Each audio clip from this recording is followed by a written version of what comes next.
نہیں کریں۔ نعت پاک یہاں تک آپ نے سماعت فرما لیا۔ اب میں ان کا ذکر کرنے لگا ہوں کیونکہ بہت مختصر صحیح پروگرام ہے۔ اب میں ان کا ذکر کرنے لگا ہوں کہ جن کا ذکر کرنے سے یہ ذکر قبول ہو گیا، یا یہ کہہ لو کہ جب تک ان کا ذکر نہ ہو کوئی ذکر قبول نہیں ہوگا۔ اب وہ کون ہے؟ وہ ہے نبی کی اہل بیت۔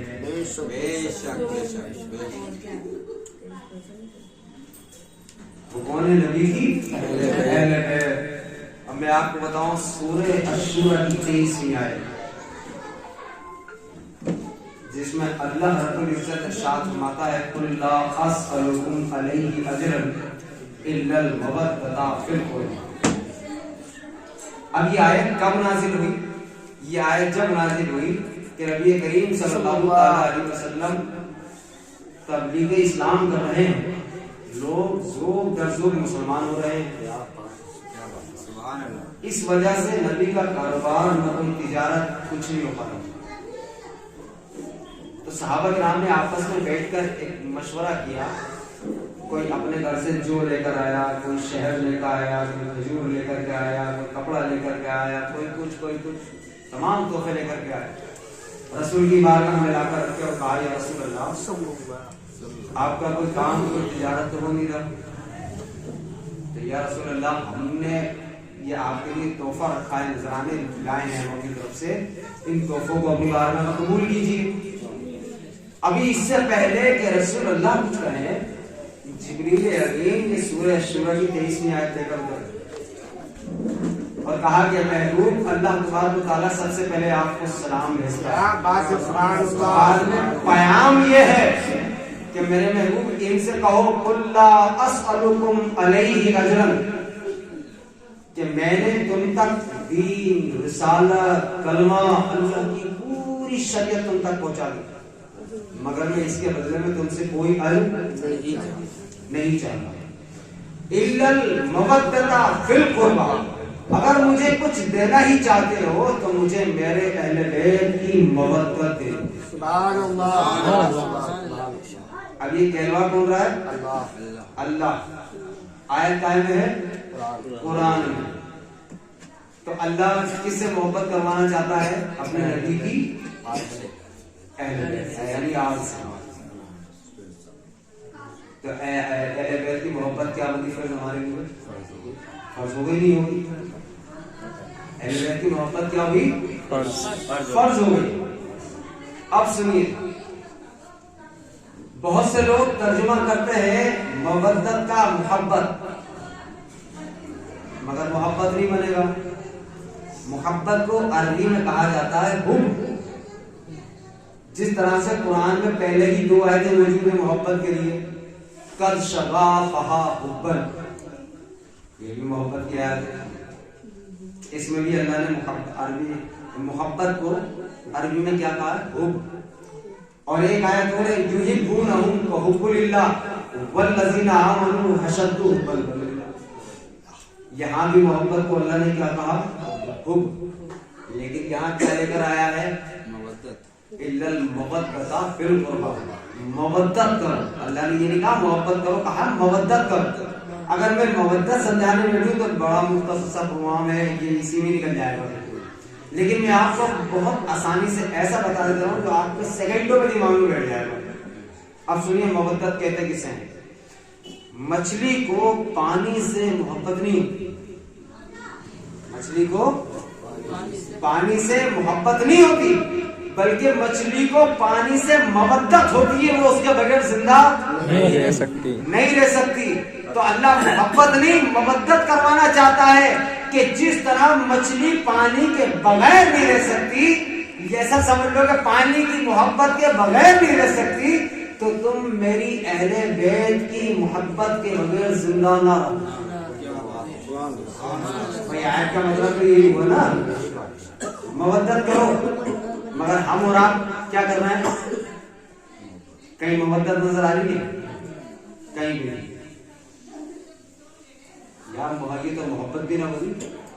محرم آئے، پہلی تاریخ سے شروع ہوئے، 10 یا 15 تک بڑی زور سے ذکر کیا، بڑی زور شور کے ساتھ، اور وہ بھی پوری اہل بیت کا نہیں، پوری اہل بیت کا بالکل نہیں، صرف حضرت حسین کا، بس اتنا کافی ہے۔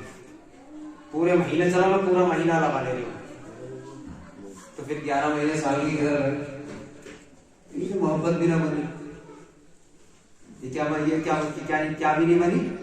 محبت بھی نہ بنی۔ محبت تو چھوڑو جو اللہ کروانا چاہ رہا، مگر پروردگار کی حکمت میں بھی قربان جاؤ، اسے تو سب کچھ روشن ہے، وہ سب جانتا نا۔ اس نے معلوم ہے کیا کیا ہے؟ اس نے ہمارے اوپر 5 وقت کی نماز فرض کر دی ہے، 5 وقت کی نماز فرض کر دی ہے اس نے ہمارے اوپر۔ اور 5 وقت کی نماز میں جب جلسے کی حالت میں آتے ہیں تو تحیات کے بعد کیا پڑھتے ہیں؟ درود ابراہیم پڑھ جاتی دونوں، کیا ہے؟ وعلی آل محمد، یعنی محمد پر بھی، محمد کی آل پر بھی، ابراہیم پر بھی، ابراہیم کی آل پر بھی، دونوں پر سلام بھی، سلامتی بھی اور ذکر۔ تم ایسے نہیں کرو گے تو ایسے کرو گے، مگر یہ کر ہوا، مگر یہ کیا ہوا؟ یہ کر ہوا، یعنی یہ تو ہمیں کرنا ہی کرنا ہے کیونکہ اللہ نے نماز میں رکھا ہے، مگر محبت اور مودت کا جو مقصد تھا وہ یہ تھا کہ اس میں تو کر ہی رہے ہیں، لیکن ہم کم سے کم اپنی زندگی میں بھی تو اہل بیت کو شامل کریں، ان کی محبت بھی تو شامل کریں۔ کہیں ذکر ہو رہا ہے تو بس کہیں ذکر ہو گیا تو وہاں ذکر ہو گیا، اہل بیت کا نام و نشان کا پتہ ہی نہ چلا کسی کا کہ اہل بیت کا کوئی معاملہ بنا ہی نہ، کوئی کلامی ہوا نہ کوئی باتیں ہوئی، تو ایسا ذکر کیا قبول ہوا؟ ہو جائے گا قبول؟ چلو میں بتا دے رہا ہوں، تو میں حدیث بتا رہا ہوں، المستدرک الحکیم کی حدیث ہے۔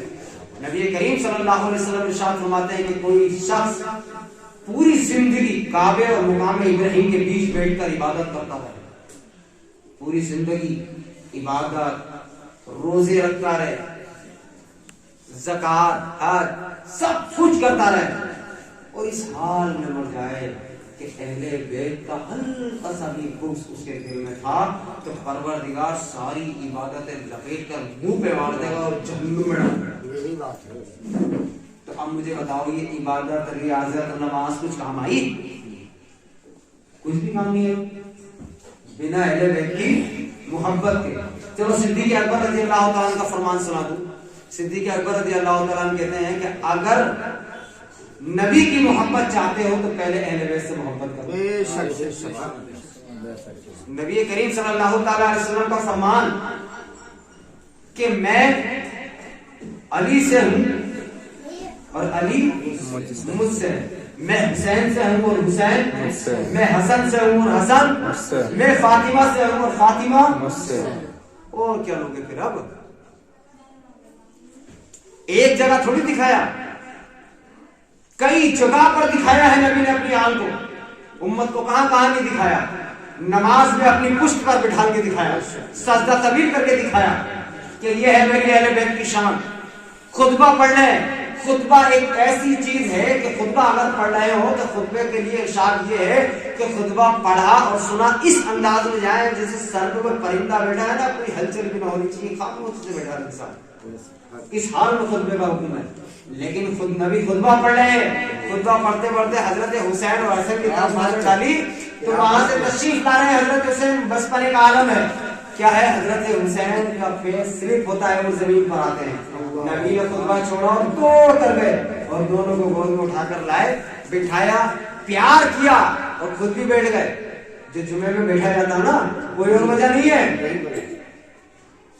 بہت کہانی بنائی ہوئی ہے کہ بھائی نبی کریم صلی اللہ علیہ وسلم خطبہ دے رہے تھے، آسمان سے کوئی پریوں کا وہ سواری جا رہی تھی اور نبی کو نظر لگ گئی، نبی کو چکر آیا اور ان کو بیٹھ گئے، جادو ہو گیا تھا۔ اللہ حول ولا قوت، کیا کیا اللہ کے محبوب کی شان میں کیا ہے؟ جو اصلی وجہ تھی وہ چھپا دی کہ حضرت حسن اور حسین کو گود میں لائے، بیٹھے منبر پر، پیار کیا، پھر ان کو بٹھایا اور پھر خطبہ پڑھنا شروع کیا، اور یہ نہیں کہ جہاں مطلب پھر دوبارہ شروع کیا، جہاں سے چھوڑا تھا وہیں سے شروع کیا۔ جہاں سے چھوڑا وہیں سے شروع کیا. تو اور کہاں بلکہ ایک مرتبہ تو یہاں تک عالم ہوا, ایک مرتبہ تو یہاں تک عالم کہ نبی کریم صلی اللہ علیہ وسلم اپنے گھر سے اس حال میں برآمد ہوئے کہ ایک کاندھے پر حسین بیٹھے ہو اور ایک کاندھے پر حسن بیٹھے ہو. کیا بات ہے. آپ مدینے کی گلیوں میں اپنے بیٹوں کو ٹہلا رہے ہیں, ویسے تو نواسے ہیں, میں بیٹا کہہ رہا ہوں, بیٹا اس لیے کہہ رہا ہوں کہ بیٹا قرآن نے کہا ہے, قرآن نے حسن حسین کو نبی کا بیٹا کہا ہے. نہ تم ابنا نہ ابنا, ہم اپنے بیٹوں کو لاتے ہیں, تم اپنے بیٹوں اپنے بیٹوں قرآن نے بیٹا کہا ہے حسن حسین.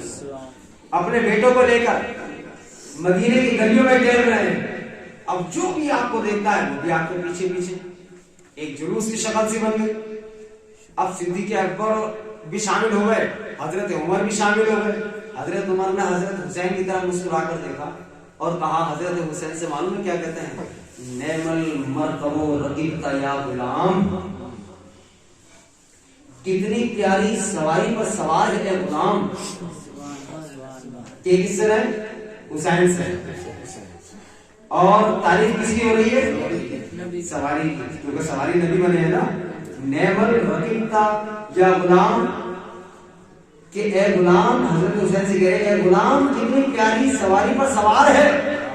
تو نبی کریم صلی اللہ علیہ وسلم نے کہا, عمر ایسا نہ کہو بلکہ مجھے مبارکباد دو کہ سوار کتنا اچھا سبحان اللہ, سبحان اللہ, سوار کتنا اچھا بیٹھا ہوا ہے. پتہ یہ چلا کہ نبی کو اپنی تعریف نہیں, اپنی تعریف سے پہلے بھی آل کی تعریف سننا پسند ہے. ہم اور آپ کون سی کھوئے میں گھسے ہوئے سمجھ میں نہیں آتا, کون سی جگہ ہمارے دماغ لگے ہوئے سمجھ میں نہیں آتا. ہم ہمارے بڑے بھی ایسی ہیں, جو ہمارے رہنما ہیں وہ بھی ایسی ہوتے جا رہے ہیں. پتہ نہیں پروردگار ہم سب کو نیک عمل کی توفیق عطا فرمائے, اور جو کلام پاک کا حکم ہے اس حکم کے مطابق ہمارا عمل کرنے کی توفیق عطا فرمائے. اہل بیت سے سچی اور پکی محبت عطا فرمائے. بڑے بزرگ